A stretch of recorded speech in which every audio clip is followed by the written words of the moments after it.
बिस्मिल्लाहिर्रहमानिर्रहीम, अस्सलाम वालेकुम। वेलकम करती हूँ अपने यूट्यूब चैनल आरजे मैबिश में। उम्मीद है हमारे तमाम देखने वाले बहन भाई खैर वाफियत से होंगे।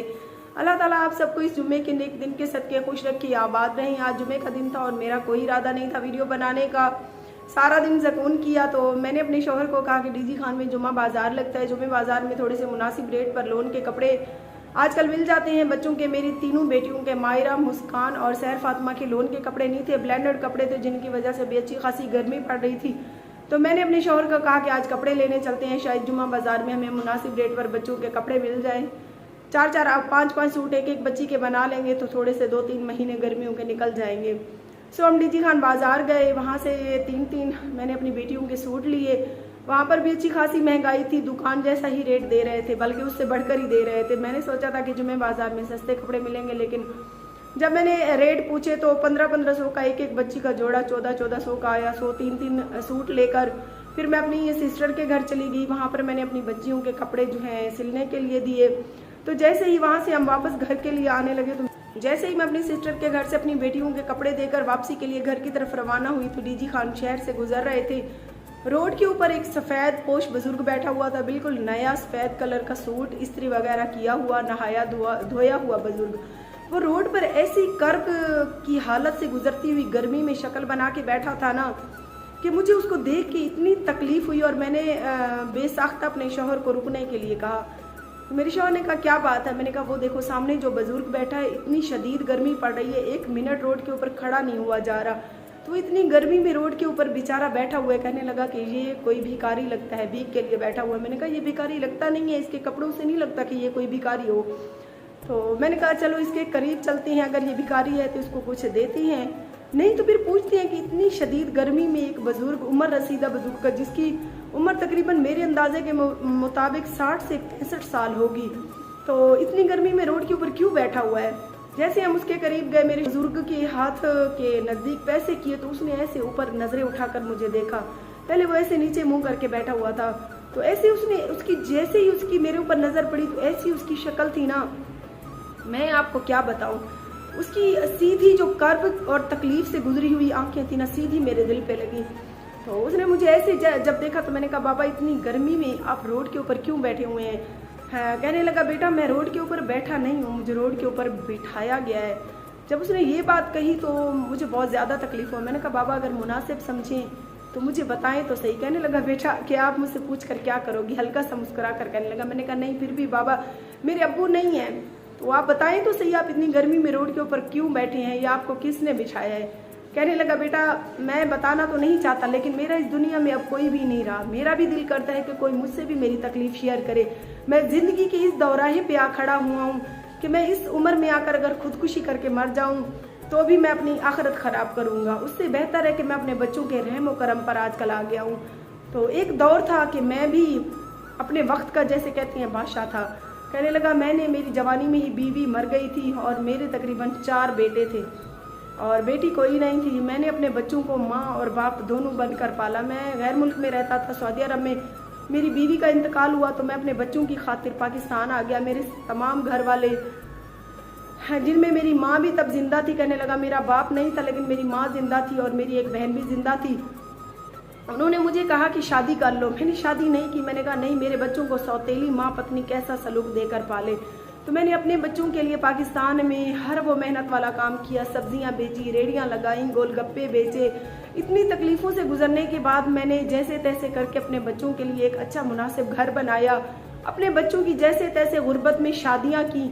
जब उन्हीं बच्चों की शादियां हो गई ना, तो उस चंद साल तक तो मेरी बहुएं मेरे साथ बहुत अच्छी रहीं, क्योंकि मैं तब करने और कमाने के लायक था। मैंने गोलगप्पों की रेड़ी लगाई हुई थी और कुछ ना कुछ शाम को कमा कर घर ले ही आता था।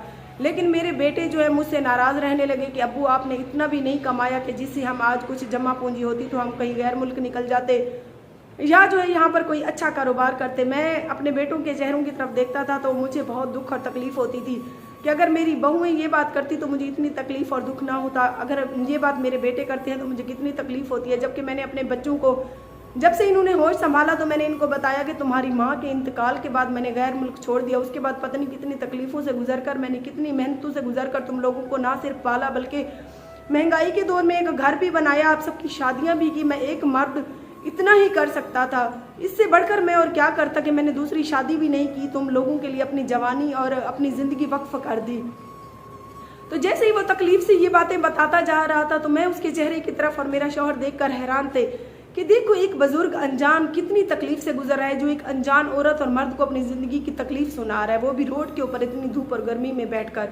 تو میں خاموشی سے اس کی باتیں سن رہی تھی اور دل میں یہ بھی کہہ رہی تھی کہ ایک دل کیا کہ جیسے ہی یہ بابا مجھے باتیں بتا رہے ہیں میں کیمرہ آن کر کے اس کی ویڈیو ریکارڈ کرنی شروع کر دوں۔ پھر میں نے کہا کہ بابا یہی سوچے گا کہ اس معاشرے میں میرے اپنے بیٹے تو مطلبی تھے ہی تھے، ساتھ میں اس کو بیٹی سمجھ کر یا اس آدمی کو بیٹا سمجھ کر میں اپنے دکھ اور تکلیف سنا رہا ہوں، تو ان لوگوں نے بھی میری ویڈیو بنانی شروع کر دی۔ تو میرے منہ میں آئی بات، پھر میں خاموش ہو گئی۔ میں نے کہا نہیں، یہ کہے گا کہ اپنے گھر کے بھی مطلبی اور باہر کے بھی مطلبی۔ پھر میں خاموشی سے سنتی رہی۔ کہنے لگا بیٹا اسی طرح کچھ عرصہ گزرتا رہا، میرے بیٹے بات بات پہ مجھ سے بگڑتے تھے، ساتھ ساتھ پھر بہو نے بھی اپنا رنگ دکھانا شروع کر دیا۔ میں صبح کو نکلتا تھا، دوپہر کی روٹی بھی میں باہر کبھی کھاتا تھا تو کبھی نہیں کھاتا تھا، لیکن خاموشی سے گول گپے بیچتا تھا سارا دن ریڑھی، کبھی کس روڈ کے اوپر دوڑاتا تھا کبھی کس روڈ کے اوپر۔ تو اسی طرح ایک دن کہتا ہے بیٹا میں ایک سائے درخت کے سائے کے نیچے کھڑا تھا میڈیکل کالج چوک سے تھوڑا سا آگے ریڑھی لگا کر، تو کہتا ہے دو نوجوان شاید نشے کی حالت میں انہوں نے شراب پی ہوئی تھی، تو وہ اتنی زور سے سپیڈ میں لے کے آئے، انہوں نے گول گپوں کی ریڑھی میں میری جو ہے نا بائک لگائی، جس سے میری ساری ریڑھی جو ہے نا الٹ گئی، میرا اچھا خاصا نقصان ہوا۔ جو میری چیزیں ریڑھی کی بچی وہ الٹا ان نوجوانوں نے اٹھا کر پھینکنی شروع کر دی، کہنے لگی اندھی ہو تم، یہاں ریڑھی لگا کے کیوں کھڑے تھے، یہ وہ۔ اس طرح سے اچھا خاصا ہنگامہ ہوا، انہوں نے میری اچھی خاصی توڑ پھوڑ اور نقصان کر دیا۔ تو میرا کوئی بھی ایسا نہیں تھا جس کو میں کچھ بتاتا، اچھے خاصے لوگوں نے بیچ میں پڑھا کر ان لڑکوں سے تو میری جان چھڑا دی۔ جب میں شام کو گھر آیا تو ایک تھکے ہوئے جواری کی طرح تھا۔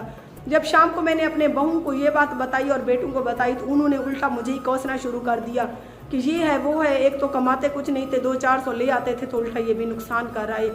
اگلی صبح خاموش ہو کے بیٹھا تھا، اتنی ہمت نہیں ہو رہی تھی کہ اپنے بیٹوں سے کہتا کہ بیٹے دوبارہ مجھے جو ہے ایک ریڑھی کہیں پر لگا دو۔ میرے بیٹے کام پر چلے گئے، اس مہینہ گزرنے کے بعد پھر بہو نے بھی تانے دینے شروع کر دیے کہ سارا دن کبھی کیا ہے تمہیں، کبھی کیا بیماری ہے، کبھی کیا تکلیف ہے۔ حالانکہ میں کتنی بھی تکلیف سے گزرتا تھا تو میں اپنی بہو یا بیٹوں کو یہ نہیں کہتا تھا کہ مجھے اتنا درد ہے، کہیں پہ تکلیف ہے، مجھے جوڑوں کی تکلیف ہے، کچھ بھی ہے مجھے دوائی لے کے دو، میں برداشت کرتا تھا صرف اپنے بہو اور پوتے پوتیوں کے حالات اور مہنگائی کی طرف دیکھ کر۔ اس طرح سے کہتا ہے کچھ عرصہ گزرا تو پھر میرے بیٹے نے بھی، چھوٹے بیٹے نے تانا مارا، کہنے لگا اگر لوگوں کے بزرگ ہیں کم از کم بھیک مانگ کے تو کچھ نہ کچھ لے آتے ہیں، تم تو اتنا بھی نہیں ہو، جوانی میں بھی ہمارے لیے کچھ نہیں چھوڑا اور الٹا اس بڑھاپے میں بھی ہمارے گلے پڑے ہوئے ہو۔ پھر کہتے ہیں میں باہر نکل گیا، سارا دن میں باہر بیٹھا رہا، بھوک اور پیاس سے میری حالت خراب تھی۔ شام کو جب میں گھر آیا تو میرے بیٹوں نے کہا کہ کہیں روڈ کے اوپر مر جاتے تو الٹا ہمارے گلے میں مصیبت تھی۔